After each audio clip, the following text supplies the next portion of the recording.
As she stood in front of her 5th grade class on the first day of school, she told the children an untruth.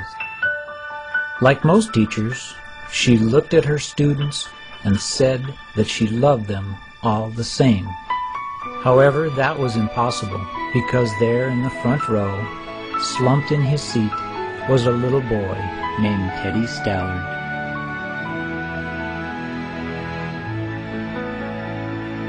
Miss Thompson had watched Teddy the year before and noticed that he didn't play well with other children, that his clothes were messy, and that he constantly needed a bath. And Teddy could be unpleasant. It got to the point where Miss Thompson would actually take delight in marking his papers with a broad red pen, making bold X's, and then putting a big F at the top of his papers. At the school where Miss Thompson taught, she was required to review each child's past records, and she put Teddy's off until the last. However, when she reviewed his file, she was in for a surprise.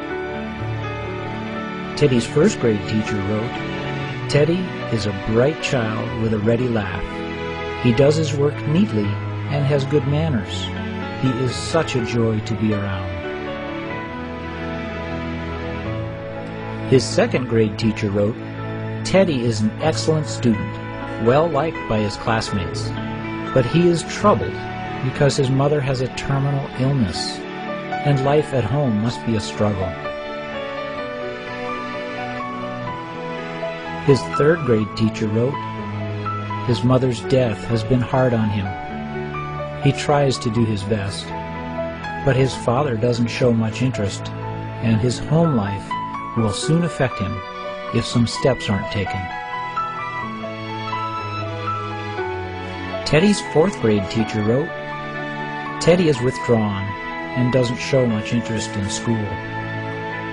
He doesn't have many friends, and he sometimes sleeps in class." By now, Miss Thompson realized the problem, and she was ashamed of herself. She felt even worse when her students brought her Christmas presents, wrapped in beautiful ribbons and bright paper, except for Teddy's. His present was clumsily wrapped in heavy brown paper that he got from a grocery bag. Miss Thompson took pains to open it in the middle of the other presents. Some of the students started to laugh when she found a rhinestone bracelet with some of the stones missing and a bottle that was 1/4 full of perfume, but she stifled the children's laughter when she exclaimed how pretty the bracelet was, putting it on and dabbing some of the perfume on her wrist. Teddy Stallard stayed after school that day just long enough to say, "Miss Thompson, today you smell just like my mom used to." After the children left, she cried for at least an hour. On that very day, she quit teaching reading, writing, and arithmetic. Instead, she began to teach children. Miss Thompson paid particular attention to Teddy. As she worked with him, his mind began to come alive. The more she encouraged him, the faster he responded. By the end of the year, Teddy had become one of the smartest children in the class. And, despite her lie that she would love all the children the same, Teddy became one of her teacher's pets. A year later, she found a note under her door from Teddy, telling her that she was the best teacher he'd ever had in his whole life. 6 years went by before she got another note from Teddy. He then wrote that he had finished high school 3rd in his class, and she was still the best teacher he ever had in his whole life. 4 years after that, she got another letter saying that while things had been tough at times, he'd stayed in school. He'd stuck with it, and would soon graduate from college with the highest of honors. Again, he assured Miss Thompson that she was still the best and favorite teacher he'd ever had. Then 4 more years passed, and yet another letter came. After he got his bachelor's degree, he had decided to go a little further. She was still the best and favorite teacher he'd ever had. But now his name was a little longer. The letter was signed Theodore F. Stallard, M.D. The story does not end here. There was yet another letter that spring. Teddy said he'd met this girl and was going to be married.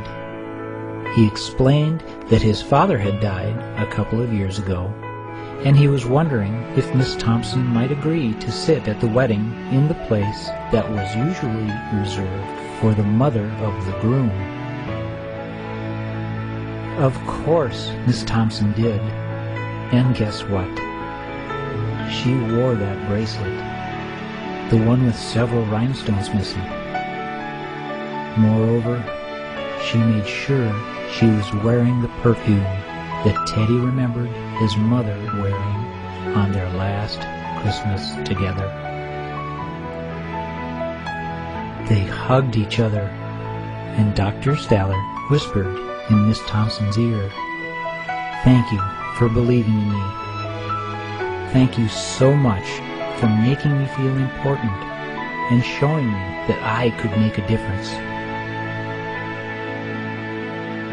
Miss Thompson, with tears in her eyes, whispered back.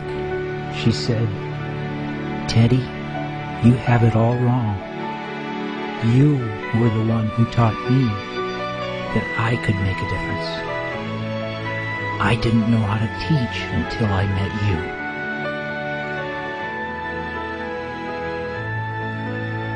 You can never tell what type of impact you may have on another's life by your actions or lack of action.